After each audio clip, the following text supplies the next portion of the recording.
하나님 말씀으로 요한복음 10장 말씀을 전하겠습니다. 10절부터 읽겠습니다.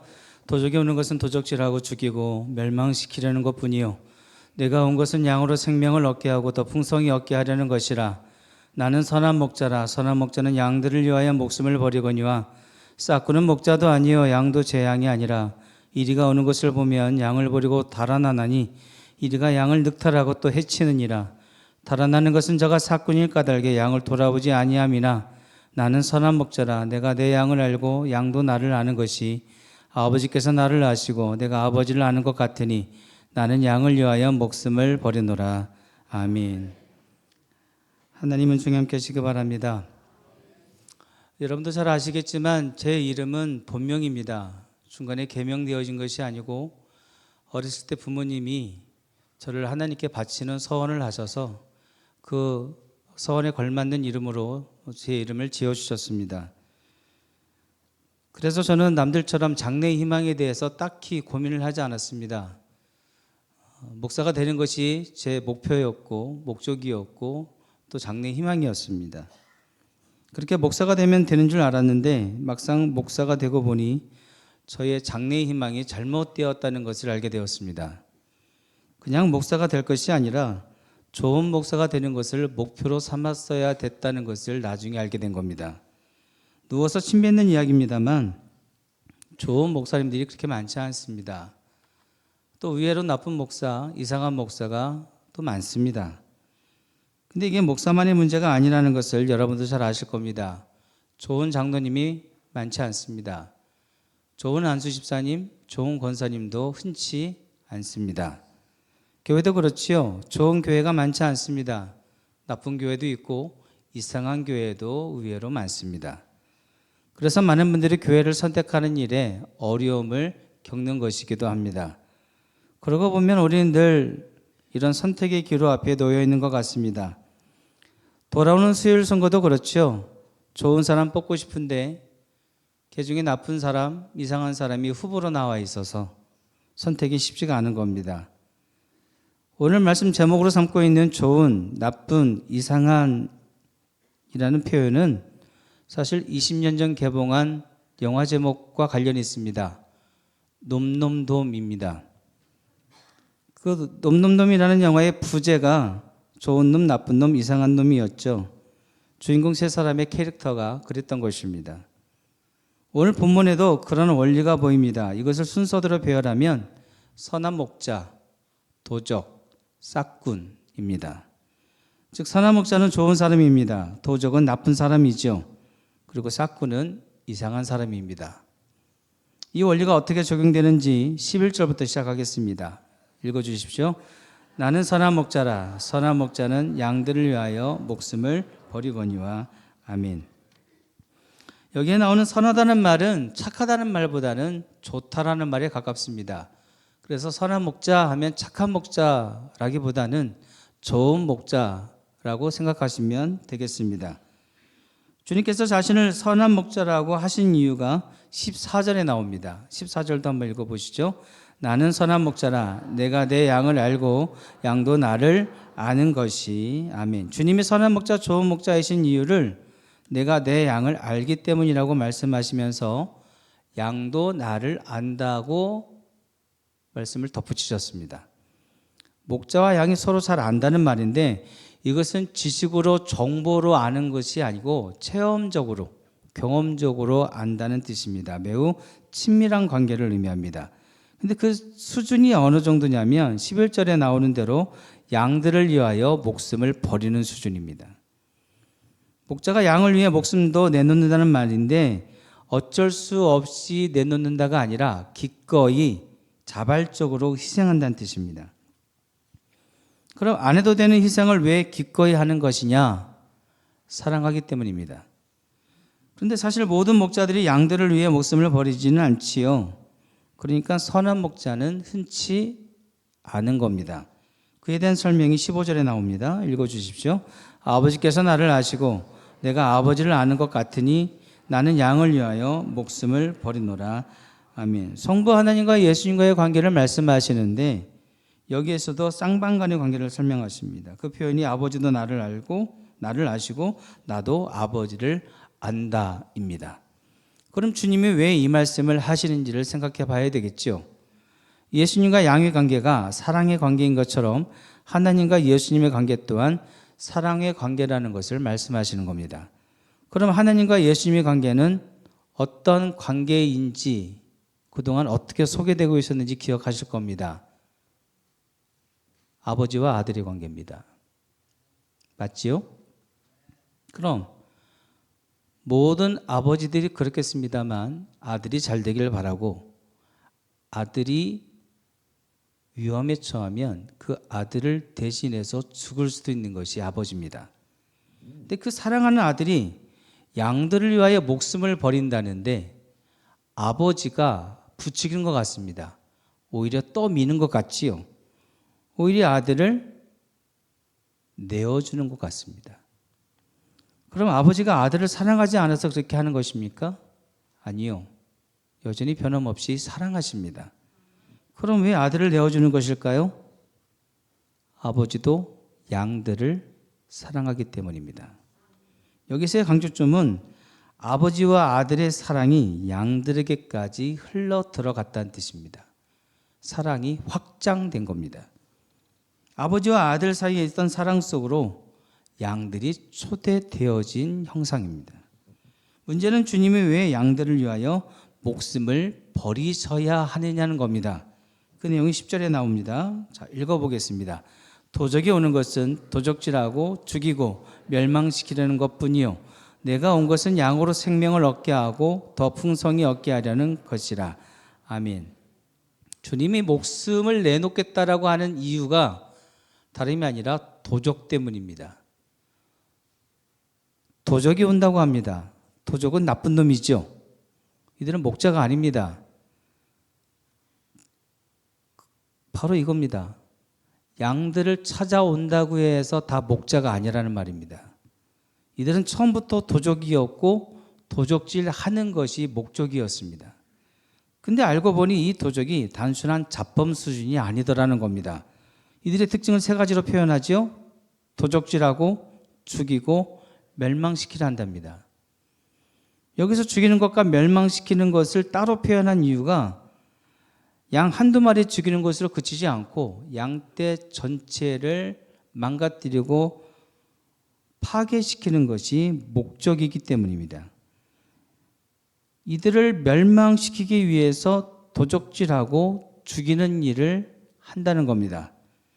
이렇게 무서운 일을 도모하는 나쁜 것들이 있다는 말씀을 하시는 겁니다. 지금 주님께서 이 말씀을 하시는 이유는 도적이라는 존재가 있으니 너희가 각별히 조심해야 될 것이다 라는 것이 아닙니다. 그 도적에 맞서서 죽기를 각오하고 싸우고자 하는 선한 목자가 있다는 말씀을 하시는 겁니다. 그런데 정말 흥미로운 것은 나의 목자가 선한 목자인 것이 드러나는 것이 도적이 와야 됩니다. 도적이 오게 되니 나의 목자가 선한 목자인 것이 드러나다라는 것입니다. 그 전까지는 나의 목자가 선한 목자인지 아닌지가 구분이 되지 않는 겁니다. 아이러니하게도 도적으로 인해 선한 목자의 정체가 드러났다는 뜻입니다. 그래서 문제가 꼭 나쁜 것은 아닙니다. 우리가 삶 속에서 만나는 여러 문제들을 통해 우리들은 진짜와 가짜를 구분하게 됩니다. 알곡과 가라지를 가려내게 하는 기회를 제공받기도 하는 겁니다. 그런데 이렇게 두 반대 세력이 충돌하는 와중에 이상한 존재가 있다는 말씀을 하십니다. 그 이상한 존재가 12절에 나오는 싹군입니다. 읽어보시죠. 싹군은 목자도 아니요 양도 제 양이 아니라 이리가 오는 것을 보면 양을 버리고 달아나나니 이리가 양을 늑탈하고 또 해치느니라. 아멘. 싹군은 돈 받고 일하는 사람이죠. 돈 받고 일하는 것을 비난하는 것이 아닙니다. 그것이 잘못됐다는 뜻이 아닙니다. 일을 했으면 당연히 품삯 받아야 되고 일당도 받는 것은 당연한 겁니다. 그런데 이 사람이 싹군이라는 비난을 받는 이유는 아이러니하게도 싹군이라서 싹쓸 받았기 때문입니다. 즉 돈값을 못하고 몸값을 못하고 밥값을 못했다는 말입니다. 돈을 받았으면 받은 만큼 일을 하고 또 그런 수고를 해달라고 월급도 주고 사례를 하는 것인데 돈만 받고 튀었다는 겁니다. 그래서 지금 12절에서는 그에 대한 설명으로 이리가 들이닥쳤는데 목자라는 것이 이리를 막아주지는 않고 이리를 쫓아내기는커녕 오히려 양들 내팽개치고 도망가 버렸다는 겁니다. 그렇게 도망가면 이리가 양을 늑탈하고 해치게 될 것을 아는데도 불구하고 그렇게 했다는 겁니다. 여기서 늑탈한다는 말은 강제로 약탈한다는 뜻으로 폭력적으로 생명을 빼앗는 것을 말하고, 해친다는 말은 흐트러뜨리고 분열케 한다는 뜻으로 양떼 전체를 붕괴시킨다는 뜻입니다. 그러니까 늑탈이라는 말은 양 한두 마리 공격하는 것이고, 해친다는 말은 양떼 전체를 공격하는 것을 말합니다. 그런 일이 막아달라고, 그 이리로부터 양들 보호해달라고 싹쓸 주고 목자로 세웠는데 그냥 먹튀해버리는 싹군이 있다는 말씀을 하시는 겁니다. 그 이상한 싹군에 대한 예수님의 평가가 12절 초입에 나오는 목자도 아니요 양도 재앙이 아니라는 표현입니다. 여기서 재앙이 아니라는 표현은 나와 관계가 없다입니다. 그렇게 생각을 하고 있으니 양을 위해서 목숨을 내놓을 이유가 없지요. 그래서 앞서 말씀하신 대로 관계가 이렇게 중요한 겁니다. 오늘 말씀이 흥미로운 것은 우리들에게 다양한 방식으로 적용이 되기 때문입니다. 우선 신앙이 그렇죠. 좋은 신앙이 있고 나쁜 신앙이 있고 이상한 신앙이 있습니다. 좋은 신앙과 나쁜 신앙은 평소에도 확연하게 드러나는데 이상한 신앙은 평소에 드러나지가 않습니다. 근데 이리와 같은 문제를 만나고 위기를 겪게 되면 그 신앙의 실체가 고스란히 드러나게 되는 겁니다. 어려운 시험이 닥치면 이상한 신앙은 도망칩니다. 이것이 바로 싹군 신앙입니다. 이미 하나님으로부터 충분한 은혜를 받았고 크고 작은 다양한 축복을 받았음에도 불구하고 위기 앞에서 이리와 같은 문제를 만났을 때 뒤도 안 돌아보고 도망쳐 버리더라는 겁니다. 그리고 예수 믿기 이전보다 훨씬 형편없는 수준으로 전락해 버리는 이상한 신앙들이 교회 안에 있다는 것입니다. 평안할 때는 모릅니다. 그러나 위태로워지면 드러납니다. 좋은 신앙은 문제 앞에서, 시험 앞에서 흔들리지 않습니다. 그러나 이상한 신앙은 도망가 버립니다.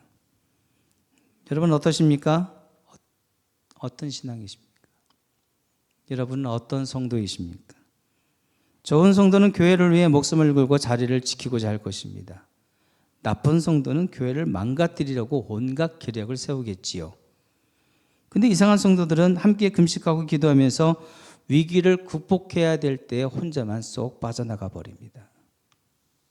평소에는 내가 이 교회에 뼈를 묻겠다, 나만큼 교회를 사랑하는 사람이 있으면 나와보라고 큰 소리를 치지만 막상 교회가 어려움을 당하게 되어지면 뒤도 안 돌아보더라는 겁니다. 물론 이것이 성도만의 문제는 아닐 것입니다. 교회도 좋은 역할을 해야 되겠죠. 그래서 좋은 성도인 우리들이 좋은 교회를 만들기 위해서 부단히 노력을 해야 되는 것입니다. 교회만 그렇습니까? 가정도 그렇지 않습니까? 남편이면 좋은 남편이어야 되는데 나쁜 남편이 있습니다. 이상한 남편도 있습니다. 아내는요, 좋은 아내만 있습니까? 나쁜 아내도 있습니다. 이상한 아내도 있고요. 부모님이라고 다 좋습니까? 좋은 부모만 있습니까? 나쁜 부모도 있고 이상한 부모도 있습니다. 자식들은요, 욕한 거 아닙니다. 좋은 자식들만 있습니까? 나쁜 자식들도 있습니다. 이상한 자식들도 있습니다.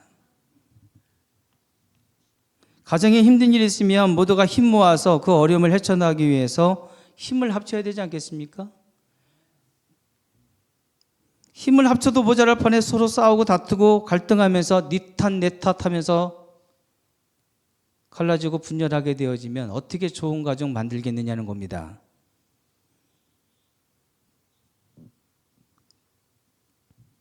이 모든 것들이 사실은 죄성을 가진 우리들의 연약함입니다. 그런 우리들에게 그래서 선한 목자이신 주님의 인도하심과 보호하심이 필요한 겁니다. 주님이 목자 되어주시면 그 양떼 좋은 양떼 됩니다. 그 목장 좋은 목장 되는 겁니다. 주님이 주인 되어주시면 우리 가정 좋은 가정 만들 수 있습니다. 주님이 주인 되어 주시면 우리 교회 좋은 교회 되는 겁니다. 마찬가지로 주님이 주인 되어 주시면 우리도 좋은 신앙 가진 좋은 성도가 될 수 있는 것입니다. 근데 이것이요, 선택의 문제입니다. 주님이 아무리 선한 목자로서 우리에게 와 주셔도 내가 받아들이지 않으면 소용이 없다는 말입니다. 나쁜 목자를 섬기지 마십시오. 이상한 목자 따라가지 마십시오. 선한 목자 되시고 좋은 목자이신 우리 주님만 따라가시기 바랍니다. 양다리 걸치지 마시라고요. 문어발식으로 여기저기 줄대지 마시고 오직 하나님만 따르는 지혜로운 종들 되시라는 겁니다. 이번 주 수요일에 진행되는 선거 때에도 좋은 사람 선택하기 위해서 노력해 주십시오. 이게 노력해야 될 문제가 됐습니다. 이 사람들 다 알아봐야 됩니다. 사실 우리가 이번 주간에 선거만 하겠습니까? 사람 선택하는 일만 하겠습니까? 그거 말고도 이번 주간에 우리는 여러 가지 선택과 결정을 해야 될 겁니다. 그때마다 믿음의 선택을 하시기 바랍니다. 좋은 선택하시기 바랍니다. 여러분의 그 탁월한 결정으로 인해서 여러분의 삶이 더욱더 풍성해지고 특별히 이번 주간이 행복한 한 주간 되시기를 축복합니다. 기도하겠습니다.